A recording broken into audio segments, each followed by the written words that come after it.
Direto de Brasília, com Álvaro Pereira. 9h01 em mais uma manhã de terça-feira, dia 8 de setembro de 2020. Começando mais um Direto de Brasília. Bom dia, Clarice Bernardes.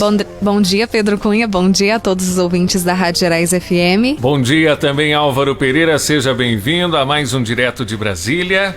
Bom dia, Pedro. Bom dia, Clarice. Bom dia, ouvintes da Gerais FM. Bom dia. Álvaro, bom, ontem foi dia 7 de setembro, feriado nacional, né? Dia da independência do Brasil. Queria que você falasse um pouquinho pra gente como foi a comemoração nesse ano de 2020, desse dia 7 de setembro, em meio a esse cenário de pandemia. O que foi diferente nessas comemorações? Bem, Clarice, foi bem diferente na medida em que aquele tradicional desfile militar, né, com tropas da Marinha, do Exército, da Aeronáutica, não foi realizado, né, para evitar aquelas grandes aglomerações provocadas geralmente no dia 7 de setembro.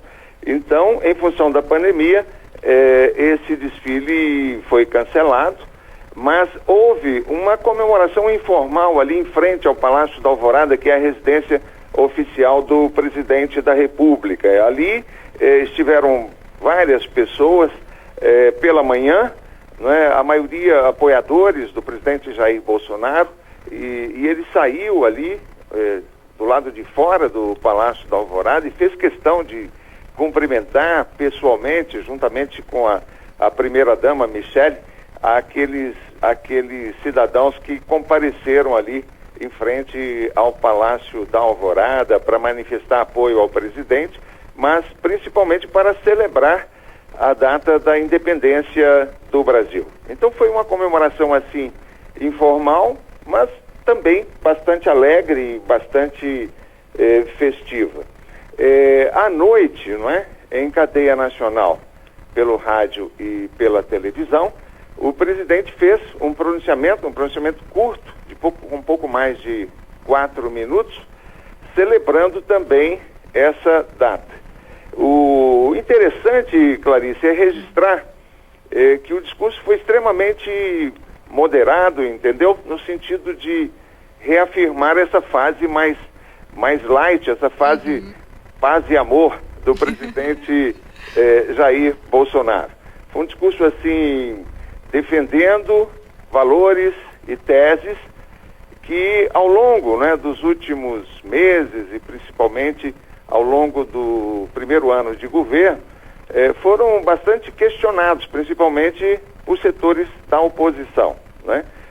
Houve várias manifestações de apoio ao presidente Jair Bolsonaro em Brasília, algumas delas defendendo teses assim, antidemocráticas, no sentido de propor o fechamento do Congresso Nacional, propor o fechamento do Supremo Tribunal Federal, e a gente sabe que não há democracia sem que os poderes da República estejam funcionando normalmente, né? Então tem o poder executivo, mas tem também o legislativo, que representa o povo também, representa os estados, né, através dos deputados federais, que são eleitos democraticamente.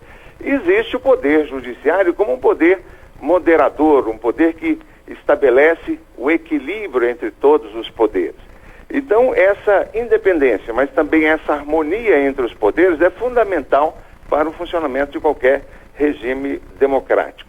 Então, o presidente Jair Bolsonaro foi, e muitas vezes, questionado sobre as suas reais intenções em relação ao governo e à preservação da democracia. E esse discurso de ontem, ele foi importante porque o presidente deixou claro, né, que ele, o governo dele, tem um compromisso com a democracia, com a liberdade e também com a soberania nacional, a independência do Brasil. Então o presidente defendeu em seu discurso, em muitos momentos, também a história do Brasil nesses últimos anos, no sentido de que é também uma história de miscigenação de raças, né? O negro, o índio, o branco.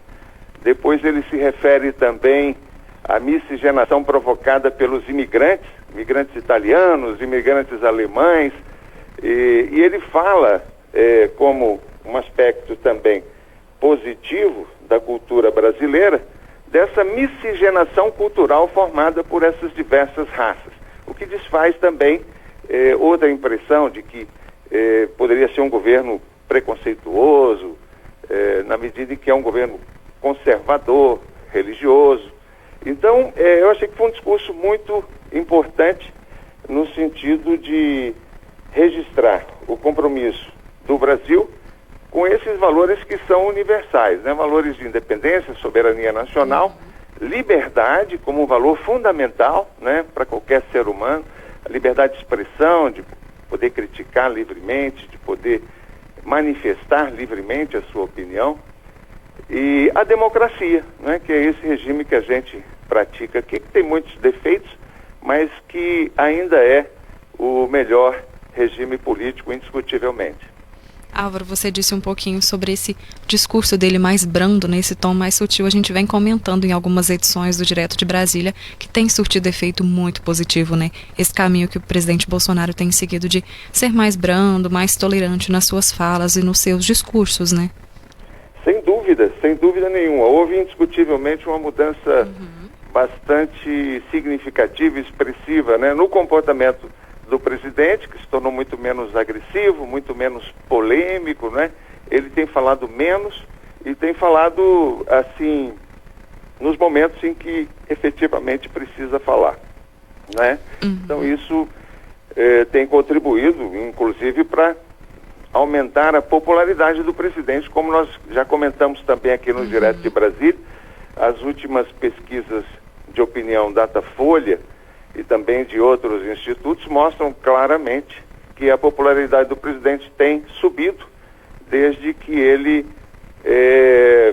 abandonou aquela postura mais agressiva, de combate muito feroz aos seus adversários, e passou a assumir uma postura mais compatível com a posição de um presidente da República, não é? Que representa todos os brasileiros, e não apenas aqueles que o apoiaram nas eleições presidenciais. Com certeza a gente vem acompanhando essas transformações. E além disso, Álvaro, essa semana também tem uma notícia positiva em relação a esse cenário de pandemia, que é uma queda em relação à média móvel de casos no Brasil, né? Qual que é esse percentual de queda que a gente pode analisar agora? Pois é, Clarice, eu acho que os números são cada vez mais favoráveis em relação ao coronavírus em nível nacional, né? A gente está percebendo, inicialmente percebemos um quadro de estabilidade, né? No número de mortes e também no número de pessoas infectadas. E agora a gente percebe uma tendência clara de queda, não é, nesses números. Ontem, por exemplo, 7 de setembro, nós tivemos, naquelas últimas 24 horas ali, 315 mortes por coronavírus. E também ontem chegava-se uma média móvel de mortes nos últimos 7 dias de 784, que representa uma queda de 17%. Então, pelos critérios de contabilização dos números, qualquer queda acima de 15%, seja para mais ou para menos, aí já caracteriza efetivamente uma queda e não uma estabilidade. Até 15% ainda é considerado estabilidade, mas 17% claramente já caracteriza uma tendência de queda no número de mortes e também no número de infectados. E ontem atingimos aí os 17%, o que é muito positivo. Por outro lado, curiosamente, ontem também foi um dia em que os brasileiros decidiram, né, aproveitar o feriado, né? Algumas praias ficaram completamente lotadas, parques, também alguns bares, numa atitude assim um pouco perigosa, porque a doença parece já sob algum controle, né? Na medida em que os números começam a cair, mas é preciso seguir com muita cautela e com muita prudência. As aglomerações precisam realmente ser evitadas, né? E a gente viu algumas imagens aí, fotos e vídeos de praias completamente lotadas, como se a gente estivesse vivendo um período de plena normalidade, o que também não é verdade. Então é preciso ter um pouco de cautela para que a gente possa se manter, né, com essa tendência de queda.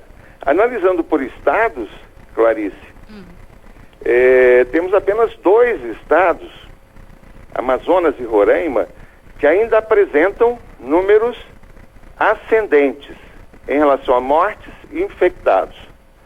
Temos 8 estados em situação de estabilidade, e entre os estados considerados estáveis está Minas Gerais, e a gente já percebe até uma tendênciazinha à queda, mas como essa queda não ultrapassa ainda os 15%, Minas Gerais ainda fica entre os estados classificados como estáveis. E temos 17 estados em que claramente o número de mortes e de infectados está em queda, o que é muito positivo, né? A grande maioria dos estados, 17, já apresentam uma tendência de queda em relação ao coronavírus. E é o que a gente espera cada vez mais. Se Deus quiser que em breve a gente possa ter mais queda nesse número, que para que em breve a gente possa retomar as praias, aos parques com segurança. No momento, a recomendação é de evitar aglomerações. Se cada um fizer a sua parte, em breve a gente vai retomar ao novo normal, né, Álvaro? Sem dúvida. É muito importante que haja essa consciência por parte de todos nós, de que enquanto não existir a vacina, enquanto ela não estiver sendo distribuída regularmente para todos, né, para os brasileiros em geral, ainda será preciso tomar muito cuidado.